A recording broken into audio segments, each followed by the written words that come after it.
ઈસવીસન 1756 બંગાળના નવાબ સિરાજ ઉદ દૌલા બન્યા તે સમયે ફ્રેન્ચો અને અંગ્રેજો વચ્ચે યુદ્ધ શરૂ હતા, જેથી અંગ્રેજોએ કોઠીની સુરક્ષા માટે કોઠીની આજુબાજુ કિલ્લેબંધી કરી અને તેમાં નવાબની પરવાનગી લીધેલી ન હતી.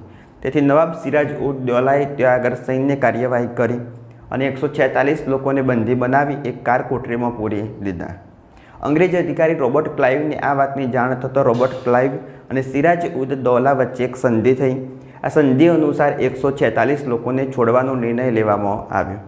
બીજા દિવસે જ્યારે આ કાર કોઠરી ખોલવામાં આવી તો તેમાંથી 123 લોકોના મોત થયેલા હતા સફોકેશનને કારણે.